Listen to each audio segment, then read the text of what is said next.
Hi, friends. My name is Michael Levine, and welcome to our most recent edition of Without Notes, which now is in its 11th season. Really astounded by the longevity of this conversation series. And today, our guest is a very fascinating man with a fascinating topic. Lou Weisbach has been at the highest level of raising money for American politicians over the last 25 years. He's worked on behalf of the Democratic Party. He has raised millions and millions of dollars in political donation. Therefore, he has had a front row seat to discuss the corrosive aspects of money in politics. That is our topic today on Without Notes. Lou, welcome to Without Notes. Well, thank you, Mike. It's a pleasure meeting you and a pleasure being on the show. Lou, I want to talk. I know you've had a very, very fascinating and epic life in many ways, success in business. But in what year did you find yourself thrust into the center of one of the most powerful roles of raising money for the Democratic Party? What year did that begin, Lou?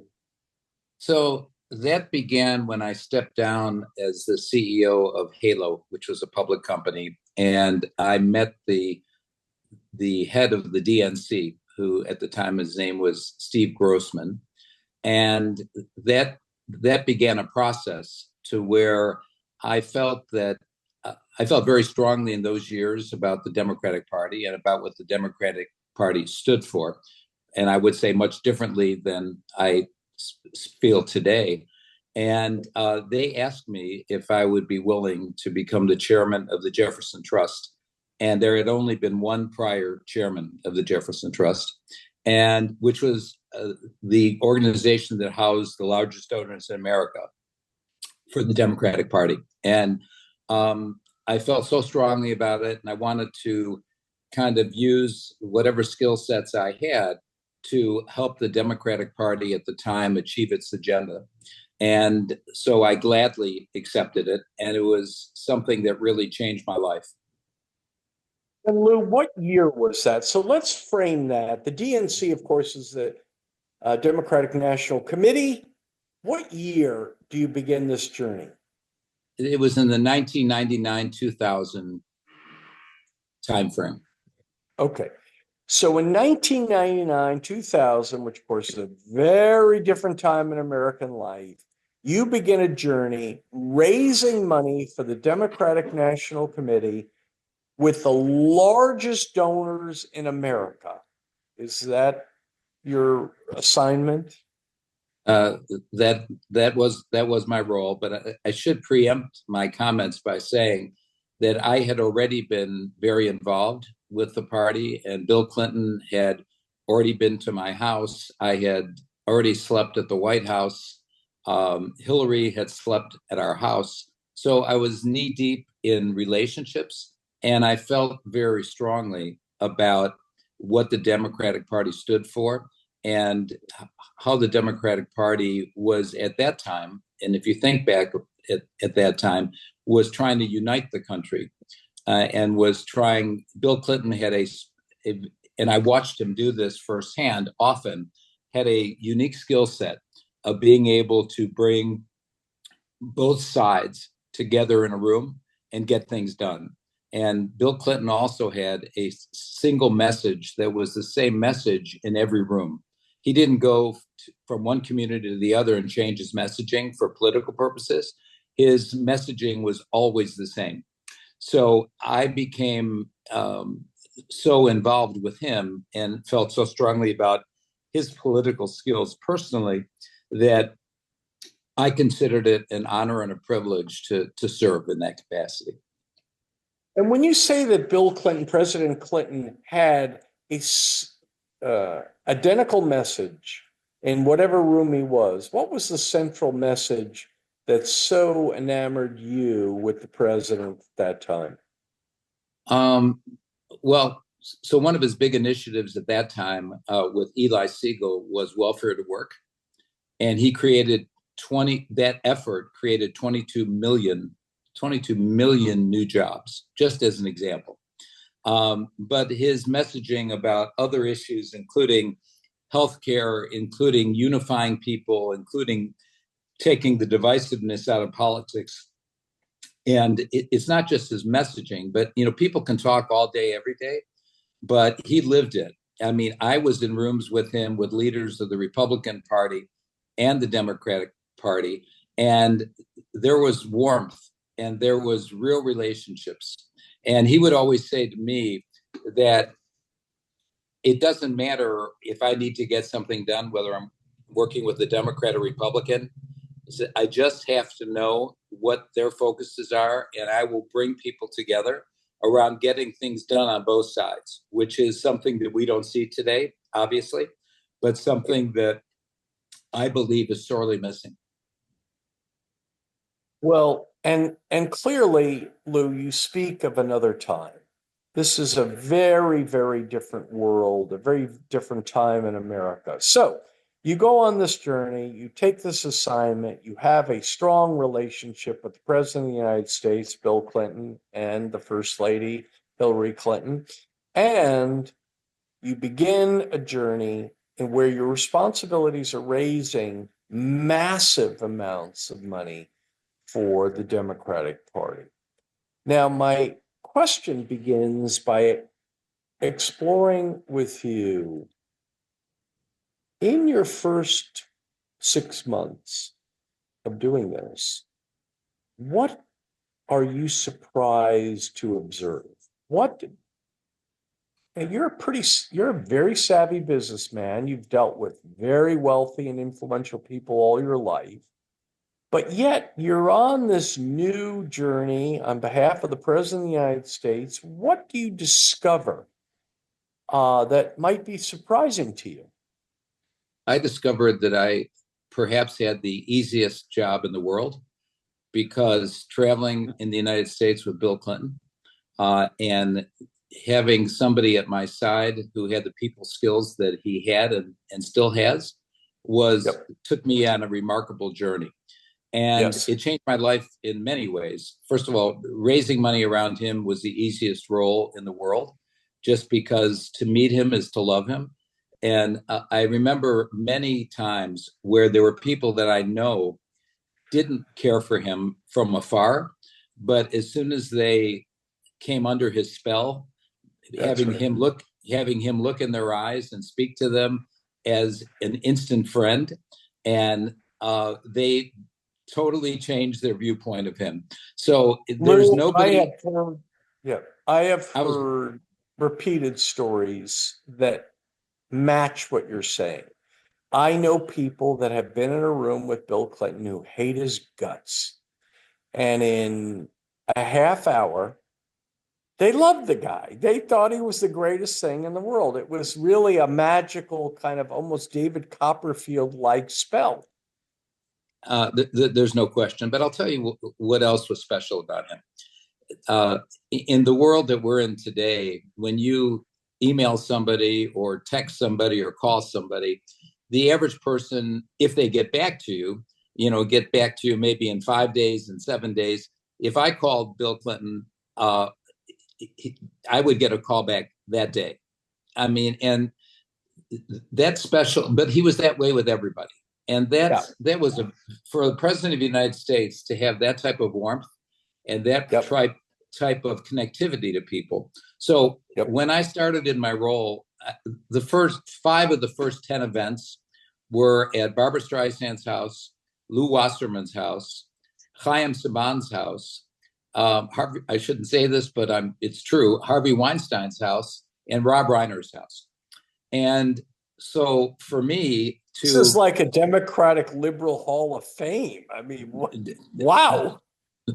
no question. But the point I'm making is that the people that I met in that journey and built lifelong relationships with, I can't even begin to tell you. I could do a book but I probably would need a full-time bodyguard. But it was really a remarkable opportunity for me. But again, to do my job and to raise money and to have probably the most charismatic man in the history of the world standing next to me or with me was just like a dream come true. I'll tell you one quick story about this. One of the first people I met along this pathway was Christopher Reeves. And interesting, his major role that he's known for is as Superman. And I will tell you, in real life, Christopher Reeves was a Superman, one of the most wonderful men I've ever had the pleasure of meeting. And my wife and I took him to a Barbra Streisand concert with his wife, Dana. And Chris was as delightful as anybody you could ever imagine. And this was after his injury. And he said, Lou, what are you doing? And I explained to him, and I said, I'm doing a political book because I think it's so important for the Democrats to stay in power. This is right when Al Gore and Joe Lieberman were running at the time. And I said, I would love for you to do a chapter in the book. And he said, I would be so honored to do that. But the punchline is he stayed up all night that night and called me first thing in the morning and sent me the chapter for the book. And so what Bill Clinton did for me is he brought me into his world, his special world where he was beloved by people across party lines. And, you know, the only issue really that's been out there of great significance about him is obviously the issue relative to women. But what I would say to you is this. I don't think we've had too many American presidents that were saints. And I don't think there's too many people in the world that are saints. So I think to try to talk about politicians and try to make them into something that they're not is really unfair and unrealistic. And I think we can look now 25 years later and what goes on in our society and in the White House today, in the White House in the last administration. And we can look at Bill Clinton in a totally different way. We could look at Bill Clinton. Yeah. Well, look, Lou, what I want to pivot to now, of course, is the aspect of money in politics. There are people watching this show all throughout America in all 50 states. There are people watching it in 26 foreign countries who know less about American politics. There is a feeling among many that money has become horribly corrosive, that politicians today are listening to donors more than they are to voters or to the public. Can we talk from your perspective? You had a front row seat to the impact of money in politics. And I want you to talk straight with the audience. You're at a place in your life where you can do that because we're after a real honest understanding of where we sit today. Obviously, there are elements of American political life that are very concerning to many. So talk about what you perceive to be the corrosive or non-corrosive aspects of money in politics. So I should tell you that I wrote an op-ed in The Hill several years ago where I recommended that all money be taken out of politics. And having had an inside seat, but you don't have to have an inside seat to see how members of Congress are moved by money. But I would also say that the same thing is true about the media being moved by money. At the end of the day, the special interests of the United States and the government of the United States there should only be one special interest. And the special interest should not be corporations. The special interest should be the American voters and the American citizens. And because of money in politics, that's not the case. And so to me, there should be a bill passed where nobody can give $1 to any politician under any circumstances. That would change America, would change the world, and would make the American politicians ultimately do what's right for their voters as opposed to special interests. Because, having the CEO of every major company in America, and let's talk about now what's going on in the food industry as an example, and what RFK Jr. is talking about.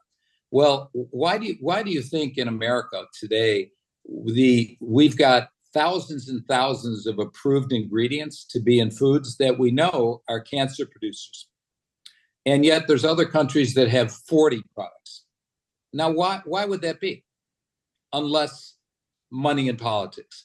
And so Right. that's a simple example. And but I can tell you that it extends beyond the influence on politicians, money in our society, and it goes to the influence on things that could really make a difference for you and everybody who's listening to this show, especially around disease, as an example. There's only one reason we don't cure diseases. It's not that we can't. It's their diseases are profitable. It's that there's the money in diseases is in treatment. It's not in prevention and cures. Plain and simple, plain and simple. I don't think this surprises anybody. I was going to say, I don't think it surprises anybody, but yet you can't get anything through Congress towards that end. Yeah. So if there are many people who have come before you, maybe none with as close a front row seat as you, who have advocated for removing money out of politics, and yet nothing ever, ever, ever happens. What is the barrier to what would appear to be some modestly commonsensical approach? If we have a problem, and money is a problem in politics. And by the way, it is for the media. If you're running, let's say, 60 Minutes, right? And half of your commercials on CBS are pharmaceutical ads. Are you going to investigate pharmaceutical companies? Well, of course not. What are you, nuts? So if the common sense logic says removing money out of politics, which has been discussed for 2 and 3 decades, and it hasn't moved an iota, what's the barrier? Well, the barrier is that the people who benefit the most from money in politics, and we're talking about the politicians, and we're talking about corporate America, right, have the leverage to support their case, and you see that every day of the year. But Yep. what I would say is, and certainly being on a podcast like this is a welcome opportunity, is that who really's got the power in this country? The power really is with the voters. And if the voters stand up and uniformly want things to change, that can happen. If the voters say, hey, we want money out of politics, we want you to make decisions on our behalf without having to think about the other side of the equation, that's powerful for the voters to understand that. But the voters can't understand that opportunity without the media. And so, interestingly enough, the media is the real problem here, much more so than the other issues. The media is unwilling to, and I can tell you this firsthand because of my work in cures, the media won't even begin to have a conversation about disease and cures and prevention and what we could do to change that and what we're doing right now. They will not put it on the air. And I will tell you that we've met with the head of CNN, we've met with ABC, we've met with everybody. You don't see any of this program, period. And it's unconscionable. And I say to them, I don't understand something. It's one thing if you're looking at your own financial interests, but what about your children?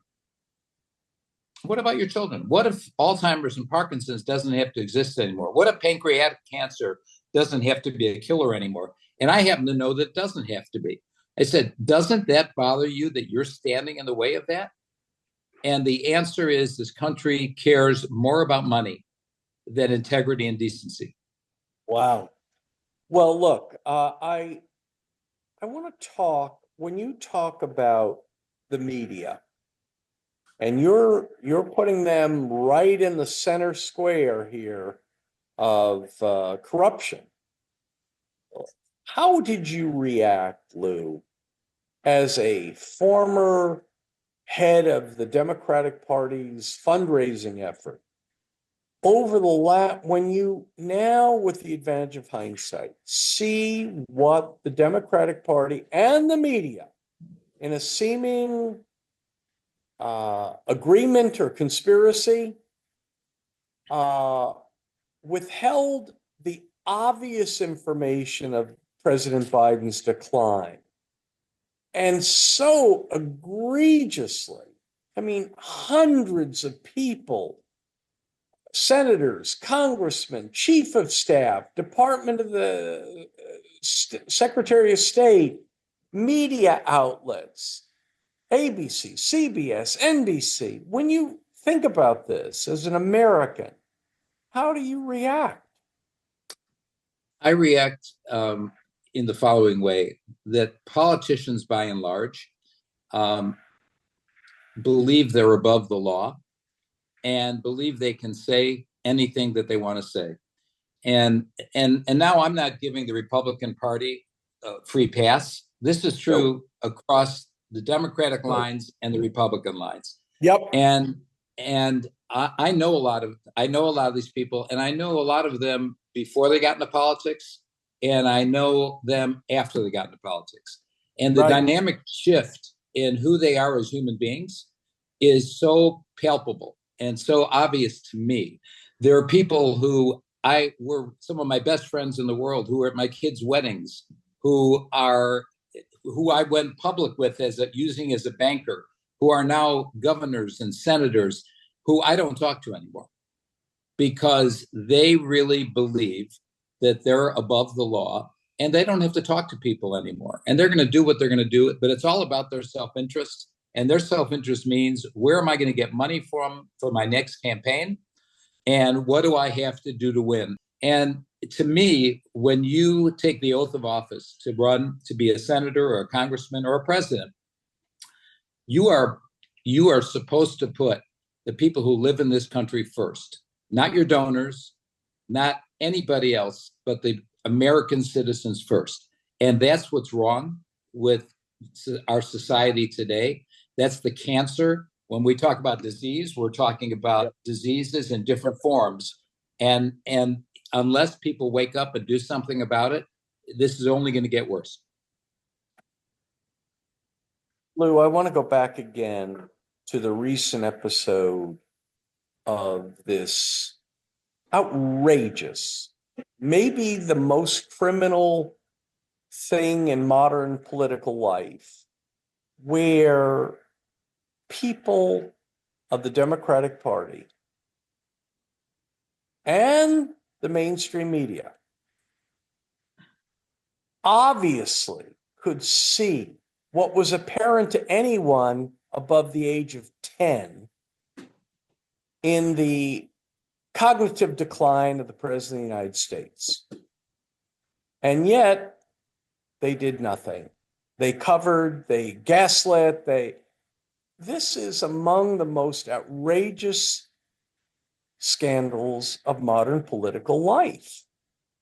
And yet Barack Obama. Well, I was just going to say, in what we've discussed before on this interview, but that's the whole problem. Power and money corrupts. And that's right. People in and power and money. Power and money corrupt, and absolute power and money corrupt absolutely. And exactly. And they believe that they can say anything and do anything. And and here's the most important word: there are no consequences. Well, this time around, frankly, there were consequences to the Democratic Party. There were consequences because when and again, you have to understand how much I love and I'm embedded in the Democratic Party historically, but I don't feel that way today. But when you tell the public, for example, that we should cut back funding police in major cities. And you tell the public that the border is fine and we've got a perfectly safe vetting process and well thought. Virtually every Democrat said that. The president said it. But it gets worse. But it gets worse. I emceed an event, and somebody that was on the dais that was trying to make that point and say that everything was being done perfectly vetted and appropriately. And I said, well, let me ask you I have two questions for you.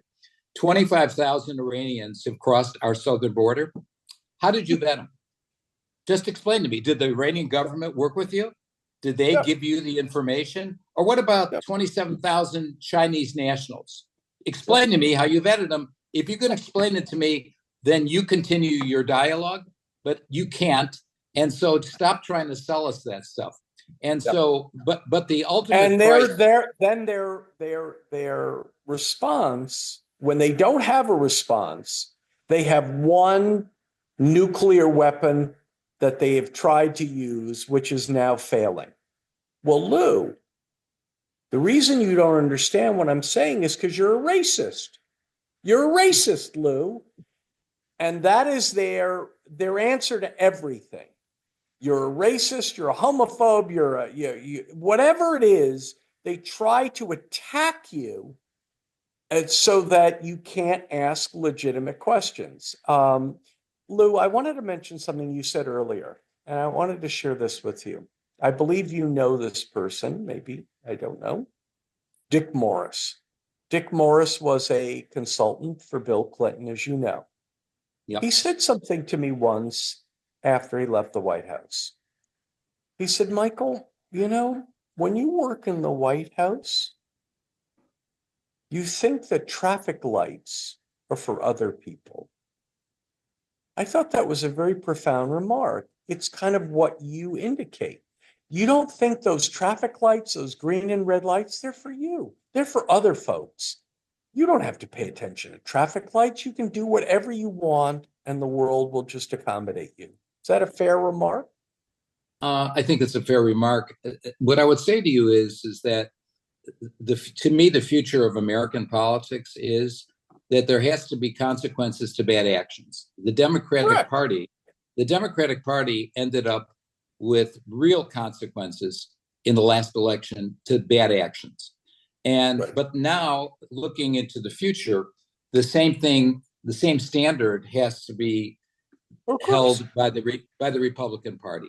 And the Republican Party is in a position now to do some very, very special things because of the control that they have. So they've got to, the American public has to hold them to the standard of using that power to do the right thing and the appropriate things. And so, and I think that's got to be the future of politics in America. You've got to stand up for what you believe is right as a citizen. You've got to join together to fight things that are not in our best interests, and not to be against other things, but stand up for what you're for. And that's the problem we have in politics. And so everybody in the Democratic Party, we don't know what the Democratic Party stands for as a central theme. We don't even know who the Democratic Party spokespeople are. It is now 25 years later. Your party or your previous party, is it to your mind unrecognizable today? What if you were talking to the head of the Democratic Party today? I don't even know who the head of the Democratic Party is. I'm not sure who that might be. How would you counsel them? You must be utterly baffled by what has become of what was once your party. The reality is what it is. It's not questionable. It's clear for everybody to see. The Democratic Party no longer has its basic set of principles that it guided them for years and years and years, and brought all of us so excited to be part of that party. And in terms of the leadership of the party, the same thing is true. If you listen to the spokespeople for the party and what they're saying, this is, and they think that they can unite America and unite the party on the extreme instead of in the middle. Political parties win in the middle. They don't win on the extremes. And so the whole premise of what the leadership right now is talking about of the Democratic Party is a failed premise.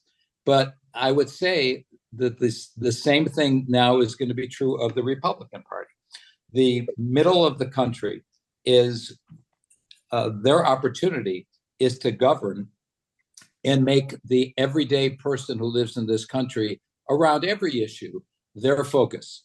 And we will judge in the next 3.5 years whether they are able to accomplish it or not. But I would say disease, and I heard Robert F. Kennedy speak, and I've spoke to people on his staff. To me, that the single issue that impacts every American, you and everybody who's watching this and everybody in the world, disease is the single issue that's not black or white, rich or poor, Democrat or Republican.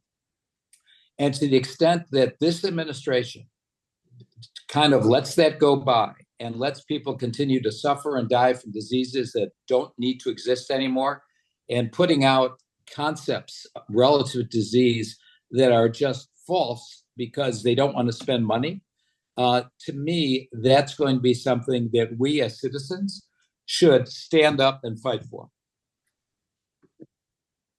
Lou, we're in our closing moments. You have had an extraordinary life. You have had a front row seat. You've known Bill Clinton, you've known Hillary Clinton, you've known most of the major Democrats of the last 25 years.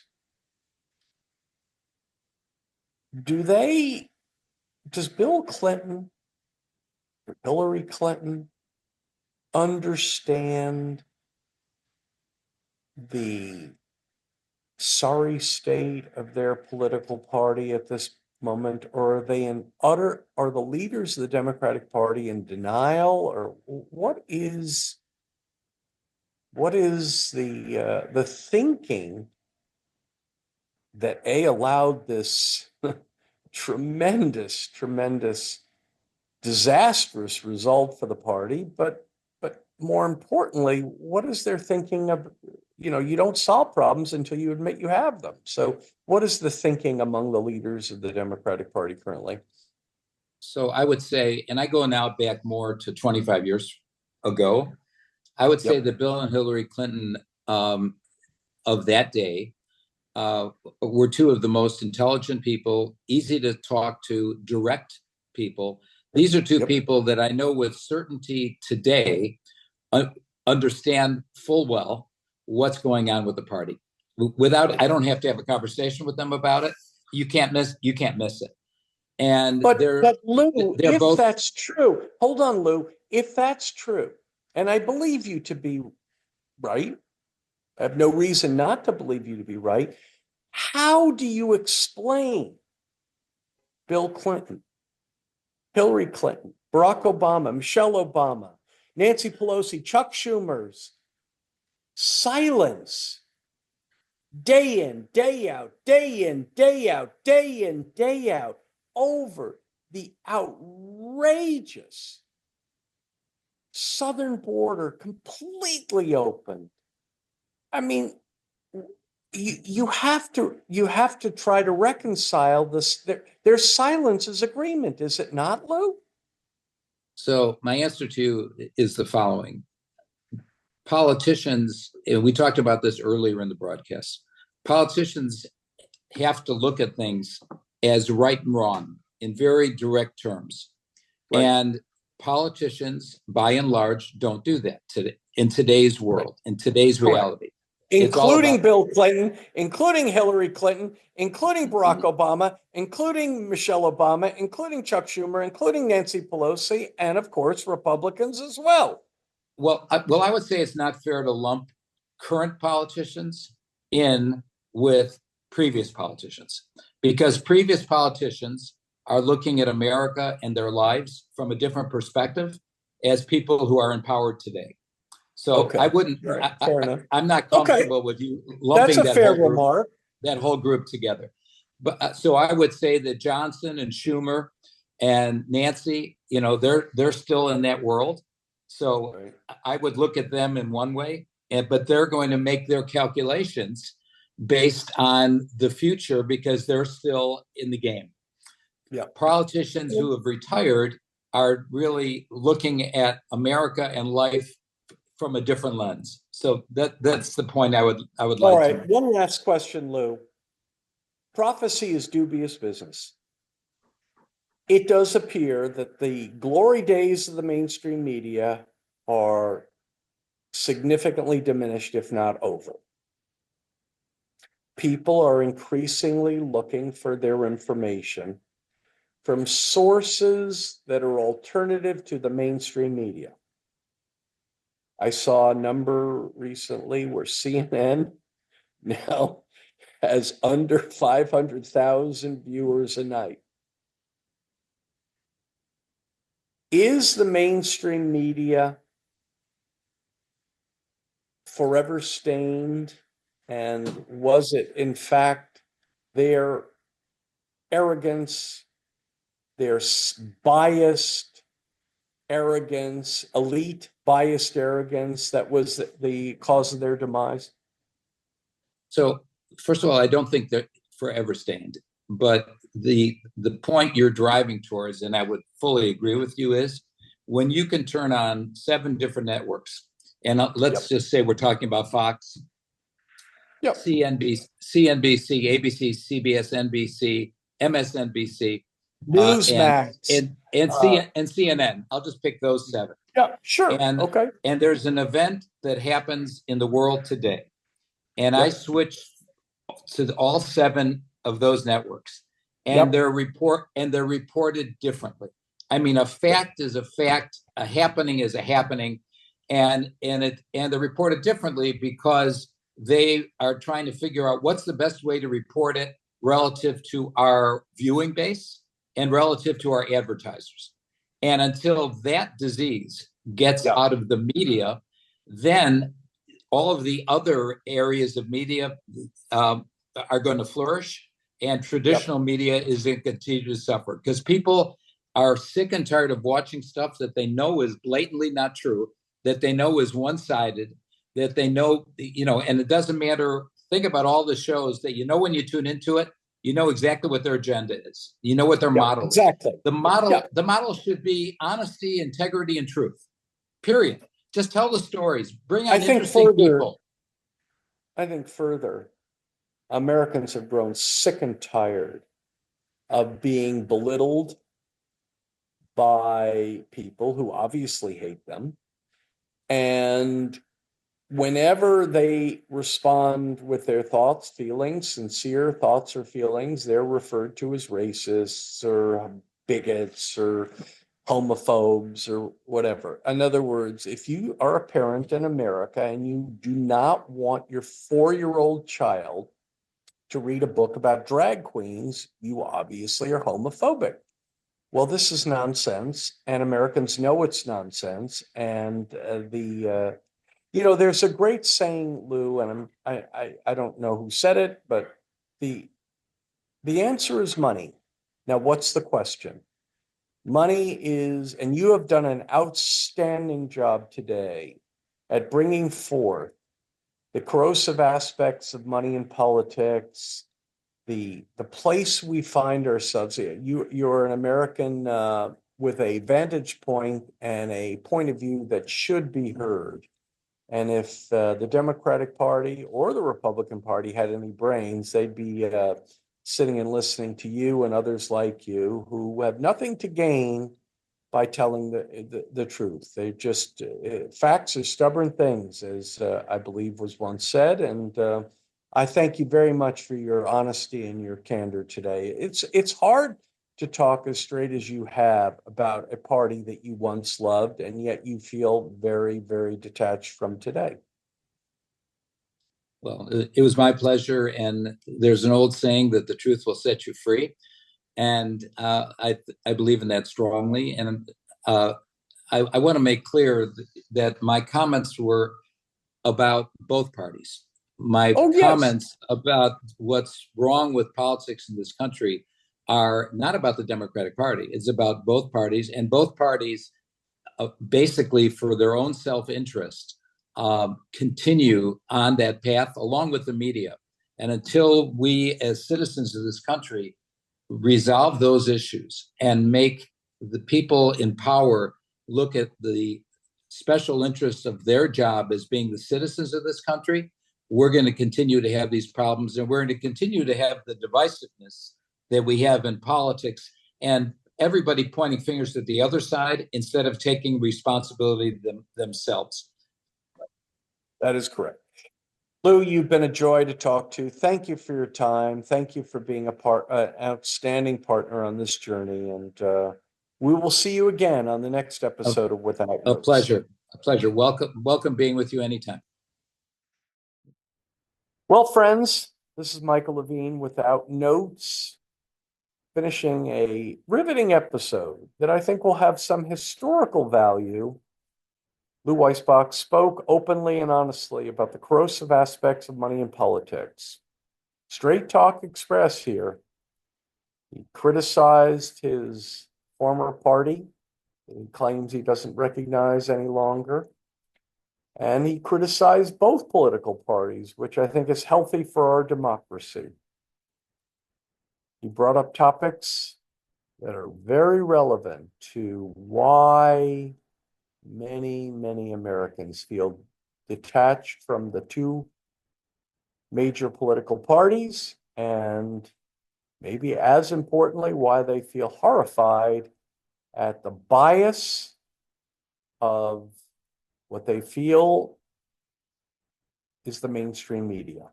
This has given birth to alternative voices like Without Notes, but lots of alternative voices. And I think the topic has been a very fascinating one. I'm very grateful to Lou for his honesty, his transparency, his authenticity. And I hope you found the conversation as interesting as I did. We'll see you again on the next episode of Without Notes.